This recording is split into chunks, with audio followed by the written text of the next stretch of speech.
Arkadaşlar selamlar. Bugün Golang derslerimizin ilk videosunda karşınızdayım. Uzun bir aradan sonra tekrardan ders videoları ve seri çekmeye başlamak beni çok heyecanlandırıyor. İnşallah hayırlı bir şekilde tamamlamak nasip olur. Golang üzerine öncelikli bir sunum sizlere hazırladım. Bu sunumu yapacağım. Ve bu sunumu golang-temelleri.my.canva.site üzerinden, link üzerinden ulaşabileceksiniz. YouTube'da da açıklamalar bölümünde linkini veriyor olacağım zaten arkadaşlar. Onun dışında önce bir temelleri anlatacağız. Temellerden sonra ufak bir kurulum işlemimiz var. Çok ufak bir işlem olarak sürecek. Ve onun ardından temel derslerimizde devam edeceğiz. Bu seriyi tek bir seri olarak düşünmeyin. Temeller olarak başlıyoruz. Ardından API geliştirmeleri ve detaylı olarak geliştirmeler yapmaya çalışacağız. Bu serideki temel amacım aslında daha önceki serilerde yaptığımızın dışında temelden en ufak parçasından biraz başlayıp, çünkü Türkçe kaynak ve güncel kaynak olarak az olduğu için temelden başlayıp verebildiğim kadar, anlayabildiğim, anlatabildiğim kadarıyla hep beraber gelişim gösterip sizlere de katkı sunmak amacındayım diyeyim. Ve lafı uzatmadan başlayalım. Önceki Golang'e hep beraber hoş geldiniz arkadaşlar. Sıfırdan öğrenmeye başlıyoruz diyebiliriz. O yüzden sıfırdan dedik. Çünkü en temelinden ilerleyen bir durumumuz olacak. O zaman şöyle başlayalım. Go nedir? Go, Google tarafından 2009 yılında geliştirilen, statik tipli, derlenen ve yüksek performanslı bir programlama dilidir. Google tarafından 2009 yılında başlıyor. Statik tipli deniliyor ve derlenen diyorsa bizim için burada bence ana olay birazcık derlenen compiled ve yüksek performanslı bir programlama dili olmasıyla ilgileneceğiz. Derlenen demesi PHP eğitimlerimiz vardı biliyorsunuz. PHP derlenmiyordu. Runtime esnasında anlık olarak bize bir sonuç veriyordu. Fakat Go'da ise projemizi önce bir derliyoruz ve bu derleme sonrasında deploy çıkıyoruz, yani yayın ortamına çıkıyoruz. Ve bu aradaki süreç içerisinde Go çok yüksek performanslı bir sonuçlar bize veriyor ve bu yüzden de günümüzde çok fazla kullanımı bulunuyor diyebiliriz. Go ve Rust özellikle bu alanda, yani hız konusunda çok fazla bir yol kat ettiği söylenebilir. Ki birazdan Go ile neler geliştirildiğini de ufaklarına değinmiş olacağız. Go programlama dilinin temel özelliklerinden bahsedelim. Çok hızlı. Zaten az önce de bahsettiğimiz durumlardan bir tanesiydi. Derlenmiş diller var biliyorsunuz. En temelleri C, C++ kadar performans sunabiliyor. Ki bu performans konusu Go'yu en çok öne çıkaran konulardan bir tanesi. Basit, az sayıda anahtar kelimeyle öğrenmesi kolay. Aslında bakın, buradaki bu cümleyi birçok yazılım dilinden benzer şekilde duyabilirsiniz ki duyuyorsunuz da. Ee, Öğrenmesi kolay. Bu çok klasik bir cümle. Ama aslında gerçekten öğrenmesi kolay, fakat şu anda farklı dillerden geçen arkadaşlarım için ilk başta elbette bir garip gelecek. Yani hani bak orada böyle yapıyorduk, burada böyle oluyor. Veya işte neden böyle bir şeye ihtiyaç duyulmuş vesaire gibi. Orada daha kolaydı gibi durumlarla karşılaşabilirsin, ama bunu kesinlikle ön plana almıyoruz. Bizim için önemli olan gerçekten söz dizim adına kolay ve basit olması ön plana çıkıyor ve gerçekten de bununla tanınıyor. Güvenilirdir. Güvenilir demekten kastımız bellek yönetimini otomatik olarak yapıyor. Yani garbage collector'lar var. Java'da da kullanılan garbage collector'lar Go'da da var. Bizim bir değişken tanımlayıp bu değişkeni eğer herhangi bir yerde kullanmadıysak, bu değişken tabii ki içerisinde herhangi bir veri türü tutabilir. Tuttuğu veri türüne göre değişir tabii ki, yani ne kadar büyük bir veri olduğu. Fakat bu kullanılmayan değişkenleri derleme sırasında temizliğini yaparak, hani bunlar kullanılmıyor, bunu ben o zaman derlemeyeyim, içerisine almayayım gibi bir yapıda tutarak e, garbage collector sayesinde bu belleğimizi daha güvenli bir şekilde kullanıyor. Sadece kullanılmayan değişkenler olarak düşünmeyin. İlgili bir sayfada sizin tuttuğunuz arka planda bir veri var ve siz bu veriyi normalde kullanmayı düşündüğünüz bir veri ama yazılım içerisinde kullanılmamış durumda şu anda. O verileri de aynı şekilde güvenilir bir şekilde bu yönetimlerini sağlıyor. Go'nun en önemli özelliklerinden bir tanesi ve demin Rust da demiştik. Bunların da en önemli özelliklerinden bir tanesi eş zamanlı olması. Go'da bu işi yapan GoRoutine ve Channel yapıları var. İki tane böyle isim verilmiş. GoRoutine ve Channel. Bunlar sayesinde eş zamanlı olarak işlemler yaptırabiliyoruz. Tabii ki Laravel ve derslerimizde de görmüştük. Joblar, kuyruklar da işin içerisinde kullanabiliyoruz. Fakat Laravel, hatırlarsanız, iki işi eş zamanlı olarak yaptıramıyorduk. Bunun için yaptırmak istiyorsak ya kuyruk kullanmak zorundaydık ya da kuyruğu işleten worker'larımız vardı. Birden fazla worker'ı aynı anda çalıştırmamız gerekiyordu ki eş zamanlı, olabildiğince eş zamanlı, tabii tam eş zamanlı olmasa da eş zamanlı işlemler yaptıralım, ya da Swol diye bir paket vardı. Bunu kullanmak gerekiyordu. Bir hatırlatmış olalım. bulut çağına uygundur olarak kendini tanımlıyor. Ve burada en önemli Go ile yazılmış projelerden Docker, Kubernetes, Terraform gibi development, daha doğrusu DevOps araçları diyebiliriz. Bu DevOps araçları Go ile yazılmıştır. Ki Docker'ı daha önceki derslerimizde de görmüştük. Bu serinin içerisinde görür müyüz bilmiyorum ama API geliştirme sürecinde mutlaka göreceğiz. Belki burada da görürüz bu serinin devamında. Docker'ı da öğrenmiş olacağımızı düşünüyorum. Peki devam edelim. Şimdi Go öğrenmenin avantajları, demin de bahsettik. Yüksek performans, çarpıcı hız. Ya inanılmaz derecede requestlere hızlı bir cevap veriyor. Ve bu cevabından dolayı hep aklınızda kalacaktır. Yine aynı şekilde temiz ve sade söz dizimi var. Öğrenmesi kolay. Her ne kadar başlangıçta bu cümle kurulsa da size ilk başta garip gelebilir. Ama burada önemli olan, arkadaşlar, bırakmıyoruz. Beraberce hızlı bir şekilde çalışacağız. Concurrency desteği dediği yine paralel işlemleri aynı anda yapmamızı sağlıyor. Go Rhythm Channel'dan az önce bahsetmiştim. Görevler arasında iletişim sağlar dedik ve modern uygulama geliştirmek ideal bir çözüm. Bu birçok yerde ihtiyacınız oluyor. Sadece API olarak düşünmeyin. Birçok yerde ihtiyacımız oluyor. Nerelerde kullanılır peki diye yazdık. Backend API'lerde kullanıyoruz. Komut satırı CLI. Yani hatırlarsanız komentler yazıyorduk. Bu komentleri burada da geliştirebiliriz. Tabii bu komentleri göreceğiz zaten. Detayıyla öğrenmeye çalışacağız. Mikroservis sistemlerde özellikle çok kullanılıyor. Çünkü her bir Go servisini ayrı ayrı ayağa kaldırıp ayrı ayrı şekilde kullanıp hızlı bir şekilde ölçeklendirebiliriz ve bağımsız hizmetler sunabiliriz. Cloud altyapı araçları, ki az önce bahsetmiştik, Docker, Kubernetes gibi altyapılar bunlarla beraber geliştirilmiş durumda. Dağıtık sistemler, Kubernetes ve Terraform gibi projeler kullanılır dedik. Bunlar da kullanılıyor. Sağ tarafta da ufak bir baktığınızda işte backend API'ler, CLI tool, işte RSS'lerde, microservice, cloud servisler ve application domains dediğimiz durumlar da var. Ama en önemli, bizim burada en çok göreceğimiz ve benim üzerine durmaya çalışacağım taraf CLI tools ve backend API konuları olacak ilerlediğimiz durumlarda. Ve tabi umarım başta uçtan uca bir mikroservis vermeye çalışırız devamında. Şimdi ufak böyle bir giriş yapacağız. Bu ders niteliğinde değil, sadece böyle bir hani hep beraber yani bir ne yapıyoruz, ne ediyoruz, bunun bir farkına varalım, hani bir konuşalım istediğimiz için bir bölüm olacak. Şimdi burada değişkenler ve sabitler, sabitler ve temel veri tipleri diye bir alan açtık. Şimdi burada arkadaşlar değişken nedir bizim için? Değişken Go dilinde bellekte bir değeri saklamak için isimlendirilmiş bir alan oluşturmakta. Bu yapı farklı veri tipleri esnek bir şekilde yönetimini sağlıyor. Yani biz herhangi bir değer tutmak istiyorsak bu değerlerimizi bir değişken üzerine tutuyoruz. Ki şöyle bir şekilde de göstermeye çalışayım. Mesela şurada bizim bir değişken tanımlamamız var. Name adında.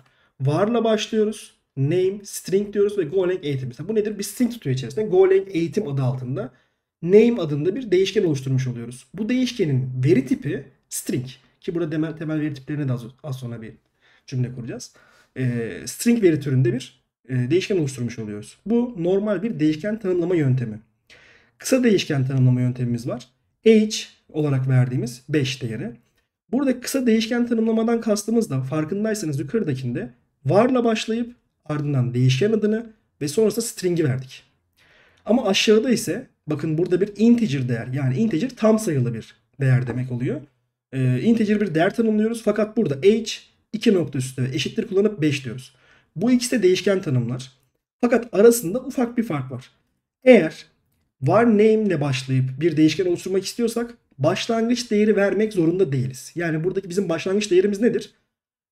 Golang eğitimi olarak yazdığımız kısım bunun bir değeridir. Yani name'de ne yazıyor? Golang eğitimi yazıyor. Peki ben eğer ki başlangıç değerini vermeyecek olursam mecburen şu şekilde tanımlamak zorundayım. Var name string. Eğer başlangıç değeri vereceksem kısa değişken tanımlamayı yapabilirim. Age 5 derim. Bu otomatik olarak benim için derleniyor, yani bu derlenme sürecinde var'ı ve integer'ı otomatik olarak kendisi gelip buraya yerleştiriyor. Benim herhangi bir şey burada bu adımda yapmama gerek kalmıyor arkadaşlar. Yine bir alt satırda da çoklu değişken tanımlamayı görüyoruz. Çoklu değişken tanımlamayı da var'la beraber tanımlayıp işte eşittir ile bunun da yine string olduğunu istersek belirtebiliriz. Fakat belirtmesek de bu derlendiği süreçte otomatik olarak kendisi anlamlandırabiliyor. Yani bilebiliyor ki burada tamamdır, string tanımlanmış. Ama yine arada ne fark var? Çoklu değişken tanımlarken de ben eğer ki başlangıç değerlerini vermeyeceksem yukarıdaki gibi normal şekilde tanımlamam gerektiğini unutmuyorum. Ve en altta bir sabit tanımlama olarak göreceğiz. Sabit demek programın çalıştığı süre boyunca değişmeyen ifadeleri kullandığımız değişkenler anlamına geliyor. Yani ben bir değer tanımlayacağım ve bu değerim benim yazılımımın herhangi bir bölümünde güncellenmeyecek. Pi sayısını hepimiz biliyoruzdur. Pi sayısı 3,14. Bu ömrümüz boyunca herhalde muhtemelen eğer ki birileri yeni bir şey kanıtlamadığı sürece devam edecektir.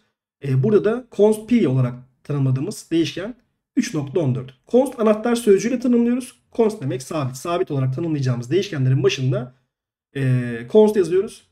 Ve 3,14, 3,14 daha doğrusu yazdık. Buradaki değer farkındaysanız integer. Integer bir değer olmasına rağmen ben önüne int yazmak zorunda kalmadım. Hani şurada string yazmıştık ya az önce. Burada bir int falan yazmıyor. Bu da yine değerlenme sürecinde otomatik olarak sağlanacağından dolayı bizim burada herhangi bir şey tanımlamamıza gerek yok. Bu da yine kısa bir tanımlama gibi düşünülebilir ama const olduğu için, sabit olduğu için mecburen sabit olduğunu şuradaki anahtar sözcükte de vermemiz gerekiyor. Peki koşullar, döngüler ve fonksiyonlara bir bakalım.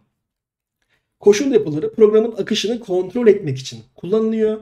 Go'da if, else yapıları ve koşul bazlı karar verme süreçlerini yönetmek için uygulanabilen yöntemlerden bir tanesi. Örneğin bir if döngüsü burada bir vermek istedim. Ufak bir if döngümüz. Bu if döngüsü normal klasik diğer dillerde de var tabii ki ama hani burada biraz yazımı farklı olduğu için ondan bahsetmek istedim. Farkındaysanız bir önceki slaytta age eşittir 5 demiştik. Burada da yine ilgili bölümde x'in 10 değerini eşitliyoruz. Bakın önce değişken tanımlanıyor. Hatta şöyle bir çizim yapmaya çalışsam bunları temizleyebiliyor muyduk? Ya da şöyle yapalım. Bunlar bir gitsin. Ardından bir daha şey yapalım. Şimdi burada hemen şöyle bir altını çizerek göstermeye çalışayım. Ya da yukarıdan şöyle. Burada x eşittir 10 denilmiş durumda. Yani x eşittir 10. 10 değerine sahip olduğu anlamına geliyor. Ardından bir noktalı virgül var. Bu noktalı virgülün sonrasında x büyüktür 5. Yani bu bizim koşulumuz. Bu bizim sorgulayacağımız değer.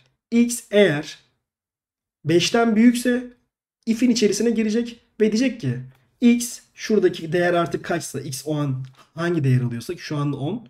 X 10 olduğu için x 10 5'ten büyüktür sonucunu bize verecek.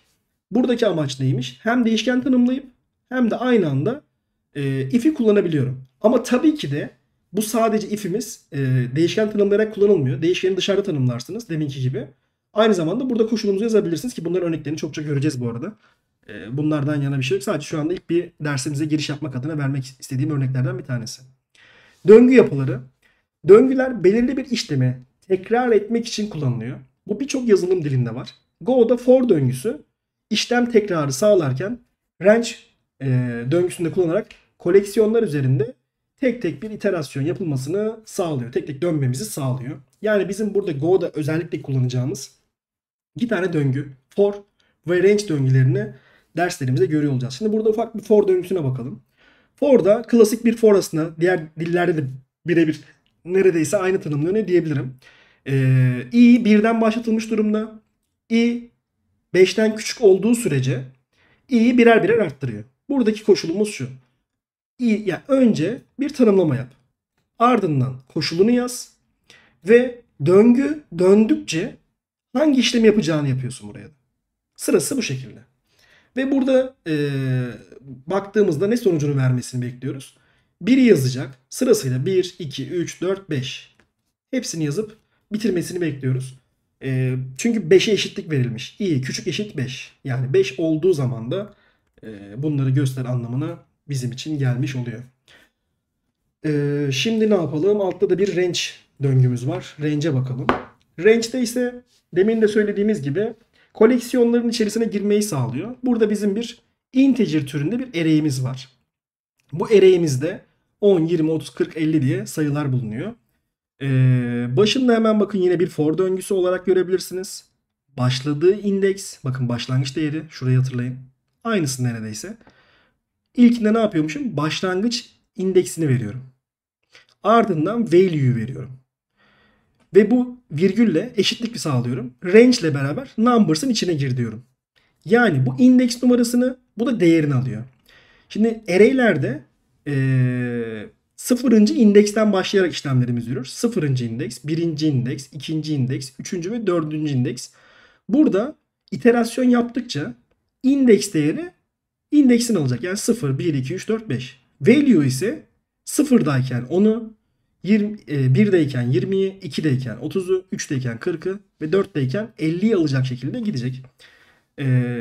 Bir de altında fonksiyonlarımız var. Greeting diye bir selamlama fonksiyonu yazmıştık. Fonksiyonlar ise belirli görevleri yerine getiren kod blokları. Go'da fonksiyonlar parametreler alabilir, dönüş değerler verilebilir ve çoklu değer döndürme işlevselliği var. Bu çok güzel bir işlev.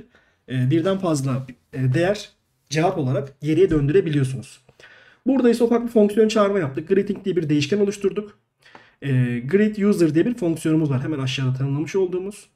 Ve bu greet user fonksiyonu nasıl yazılmış? Func anahtar sözcüğüyle başlıyor. Ardından fonksiyonun ismini veriyoruz. Parantezimizi açıyoruz ve parantezin içerisinde parametre olarak beklediğimiz bir parametre varsa bunu belirtiyoruz. Biz ne diyoruz? Burada bir name adında parametre aldık. Name'in türü ne? String. Çünkü bir text bir değer gelecek bize. Ve burada ne diyoruz? Dönüş olarak da diyoruz. Biz sana geri dönerken ne? String türünde bir değer döneceğim diye burada söylemiş oluyoruz. Hemen altına inelim. Burada da diyorum ki bir kontrolüm var. Hemen if kontrolü örnek olsun diye. Ben buraya bir name göndereceğim. Eğer name boşsa merhaba misafir desin. Çünkü name boş. Boş olduğu için merhaba misafir. Ama eğer boş değilse merhaba adını ne gönderirse o. Sercan gönderdim. Merhaba Sercan diyecek anlamına geliyor. Şimdi burada önemli noktalardan bir tanesi Go'da. Bu konu açıkçası birazcık daha üzerinde bolca çalışacağımız konunun başında geliyor burası. Fakat burada yine ufakça bir değinmek istiyorum. Struct ve interface. İki tane ana yapı. Bu hem object orient konusuna giriyor bizim için. Hem de Go'nun temel yapılarında ve verileri soyutlama, veri yapılarını ve soyutlama işlemlerini yaptığımız ana kısım olarak geliyor. Bunu burada anlamamanız, şu an ilk anlatışta kavrayamamanız çok normal. Buralarda birazcık daha testler, veriyi tekrar tekrar denemek, hani işlemleri tekrar tekrar deneyerek biraz daha görmeye çalışmanızı öneriyorum o yüzden. Hani burada ilk bakışta ben bunu anlayamadım. Burası biraz karışık. Ah bu çok şey gibi böyle algılara lütfen kapılmadan elinizden gelen çabalayın. Burayı mutlaka anlayacağınıza inanıyorum. Çünkü genel bir yapı. Bir zaman sonra elinizin otomatik olarak alışabileceği bir yapı. Her neyse. Struct'a geçelim. Struct bir varlığa ait farklı özellikleri tek bir yapıda toplayan güçlü veri tipidir. Bu bir veri tipi. Öncelikle struct neymiş bizim için? Bir veri tipi. Burada da bakalım zoom yapabiliyoruz muhtemelen. Şöyle bir struct'a bakmak istiyorum. Köpek diye bir struct'ımız var. Şurada tanımlamış olduğum. Bir de kedi var hatta. İki tane struct var. Bu struct'ın iki tane property'si var. İsim ve yaş. Köpeğin. Bu struct'ları biz diğer dillerdeki class'lar gibi düşünebiliriz. Çünkü Go'nun içerisinde class yapısı yok. Struct'lar üzerinden yürüyor. Ve köpek struct'ında iki tane property varmış. Birisi isim, birisi yaş. Yine altta hemen gördüğünüz kedi struct'ımız var. Bu kedinin de bir ismi var bir de rengi var. Bakın köpekte yaş var farklı olarak ve integer değer taşıyor. Kedide ise renk var. Şimdi burada da hemen interface kavramına geliyoruz. Şöyle yakınlaştırmışken devam edelim. Interface, Go'da interface farklı türlerin ortak davranışlarını tanımlayarak esnek ve yeniden kullanılabilir kod yazmayı sağlıyor. Ama bakın burada ilk öğrenmeye başladığımızda arkadaşlar bizim için ana önemli olan nokta farklı türlerin ortak davranışları. Neymiş? Farklı türlerin ortak davranışları. Şimdi hemen farklı türler ne? Köpek ve kedi var değil mi elimizde? Ve burada bir de hayvan var. Hayvanlar ne yapar? Ses çıkarır. Ama köpek kendince ses çıkarır, kedi kendince ses çıkarır. İkisinin de ayrı özellikleri var. Fakat bunların ortak bir adı ne? Ses çıkartmak. Tabii ki biliyorum bu şu an gerçek hayata dönük bir örnek değil ama dersleri de zaten gerçek hayata dönük örnek olacak. Bu ilk giriş olduğu için böyle bir örnek. Şimdi burada da bir örnek vereceğim anlatırken. Dediğim gibi köpek ve kediyi anlatmıştık. Burada da bir interface type ile başlayan hayvan adında bir interface'imiz var. Bu interface'te ne diyor? Ses çıkar diye bir fonksiyon olur diyor. Ve bu fonksiyon string geri döner. Bunu okurken bu anlama geliyor. Hayvan interface'i ses çıkar diye bir fonksiyon olacakmış ve string geri dönecekmiş. Şimdi hemen aşağı geliyoruz. Burada iki tane ses çıkar fonksiyonu göreceksiniz bakın. Burada diğer az önceki bir önceki slayttan farklı olarak function anahtar kelimesiyle başlıyor. Hemen bir parantez açılıyor. Bu parantezin içerisinde de K değişkeni ve köpek türünde olduğunu söylüyor bu kanun. Peki K köpek olunca ne oluyor? Köpek struct'ına sahip anlamına geliyor. Yani bu köpek için ses çıkar fonksiyonu yazmışız biz burada. Ve ses çıkar metodunu implemente ettiğimiz anlamına geliyor. Peki ne yapmışız? Köpek türünde bir ses çıkar fonksiyonu demişiz buna. Ve geri dönüş tipi string. Niye? Çünkü bakın burada demiş ki geri dönerken string geri döndürmeni istiyorum. O yüzden burada string türünde bir geri dönüş olacağını söylüyoruz. Dediğim gibi buraları anlamıyor olabilirsiniz ama fonksiyonları ve bunları sıkça tekrarlayınca daha güzel göreceğiz. Aynı durum köpek için nasıl varsa kediye de demişiz aynısını yap. Yine ses çıkar fonksiyonu aynı isim olması gerektiği için ve string geri döndürecek. Bunların ikisine baktığımızda geriye ne döndürüyor? Return diyor ki isimli kedi yani köpek pardon. Köpeğin ismini ne verdik diyelim. Altta bakın vermişiz zaten oraya gerçi gidince bakarız. İlk isimli köpek hav hav dedi. İşte hav hav diyor. İsimli kedi miyav dedi. Hemen aşağı gelelim. Hayvanı konuştur diye bir fonksiyonumuz var. Bakın bu fonksiyon herhangi bir struct'ı bağlamamış. Çünkü niye böyle bir interface'e bağlamıyoruz? Sadece bir fonksiyon. Sadece bu diyor ki parametre olarak hayvan interface'ini alır. Parametre olarak hayvan interface'ini alır. Ve daha sonra ne yapar? fmt println bir satır yazmaya yarıyor yazı olarak. Ses çıkar fonksiyonunu çalıştırıyoruz. Ve hangi hayvan geldiyse o hayvanın ses çıkarı çalışmış olacak. Ki hemen örneğimize bakalım. Bir köpek tanımlaması yapıyoruz burada. Köpek eşittir. Köpek diye bir yukarıda struct'ımız vardı. Köpek struct'ın içinde ismi Karabaş, yaşı 3. Yine kedi tanımladık. Kedinin ismi Tekir, rengi sarı. Bir de aşağıda hemen hayvanı konuştur fonksiyonu çağırdık. Bakın bu fonksiyon. Hayvanı konuştur ne alıyordu içerisine? Bir hayvan alıyordu. Ve biz içerisine ne gönderdik? Köpek ve kedi olarak iki tane hayvanı gönderdik. Ardından burası bizim için ne yapacak? Gelecek. Diyecek ki ses çıkarma fonksiyonlarını çalıştır. Peki köpeğin ses çıkarma fonksiyonu neresi? Üstteki. Karabaş isimli köpek hav hav dedi diyeceğiz. Tekir isimli kedi miyav dedi. Çünkü niye? Kedinin fonksiyonu bu, köpeğin fonksiyonu bu. Ortak bir davranış fakat ikisinin içeriği birbirinden farklı özellikler taşıyor. Çok daha fazla uzatmaya açıkçası şu anki ilk ders itibariyle gerek de yok. Bu şekilde bu dersimizi, daha doğrusu bu slaytımızı tamamlamış olalım. Çok mu uzun yapıyorum?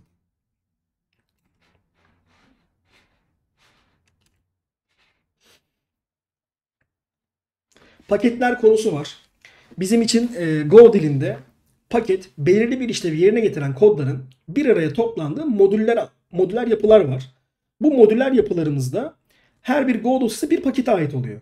Örneğin benim sağ taraftaki gibi görmüş olduğunuz bir proje dizinim var. İşte projenin adı. Main.go projemizin başladığı ilk ana dosyası. Sonra internal diye bir klasör var. Altında service diye görüyorsunuz. Şimdi bu main dosyası direkt main paketinin altında. Yani kendi ismiyle adlandırılıyor. Internal'ın altında service diye bir klasör görüyorsunuz. Bunun altında da yine bir main go gibi bir dosyamız olacak içerisinde örneğin. Ve bu da yine servis paketi olarak adlandırılacak. Genelde her Go programının main paketinin içinden başlıyor ve main fonksiyonu çalıştırarak başlıyor. Yani bizim burada bakın main go var ya, projemiz buradan başlayacak ve bunun içerisinde bir main fonksiyonu çalıştırılarak yürütülecek. Bunu da birazdan dersimiz sırasında göreceğiz.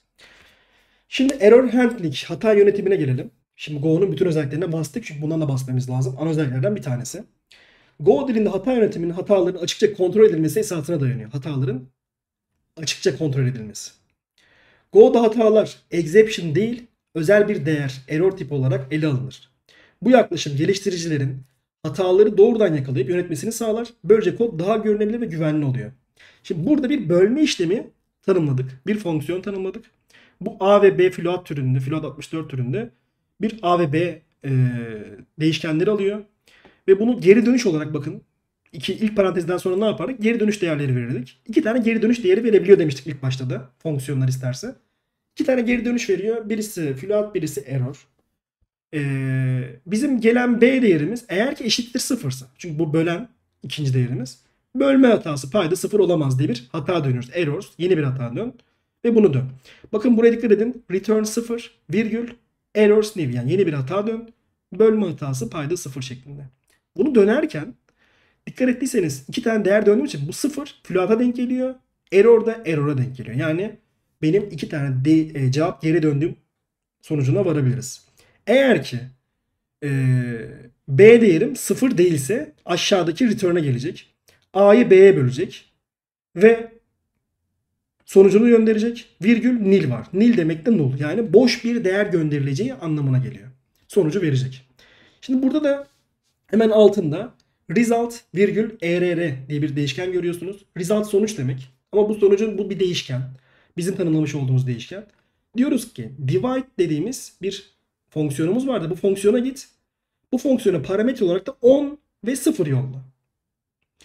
Ben 10 ve 0 yolladığım zaman B0 bakın B değerim ikinci değer 0 olduğuna göre bana burası ne dönecek? Bölme hatası payda 0 olamaz ve 0 dönecek. Ben ne yapıyorum? Bakın iki tane değer almıştım. Result ve error. Error nil değilse yani boş değilse hatayı bana ekrana bas. Eğer error nilse yani boş değilse bunu if'e girmezse error boşsa sonucu yaz. Diyelim ben buraya 10 ve 2 gönderseydim bana sonucu 5 yazacaktı.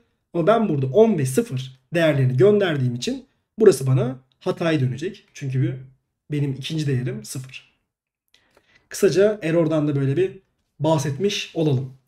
Şimdi arkadaşlar ilk dersimize başlayacağız. Burada artık derslerin genel tarafına başlayacağız. Bu bölümde ilk projemizi oluşturacağız. Golang kurulumunu oluşturacağız. Bu kurulum sırasında ben iOS cihaz üzerinden yapacağım ama Windows ve diğer cihazlardan da oldukça kolay. Onu söylemem lazım. Bu süreçte Visual Studio Code kullanacağım ve terminal kullanacağız ama tabii bu benim terminal. Diğer arkadaşlar CMD ya da Share neydi? Unuttum adını ama. E, Windows'larda kullanılan bir arayüz daha var. Onu da bir sonraki derste yine hatırlatmış olurum. Diğer arkadaşlarım da onları kullanarak derslerimize katılım sağlayacaklar. İlk bir Hello World'ümüzü yazdırarak tabii ki eğitimimize kaldığımız yerden devam ediyor olacağız. Görüşmek üzere.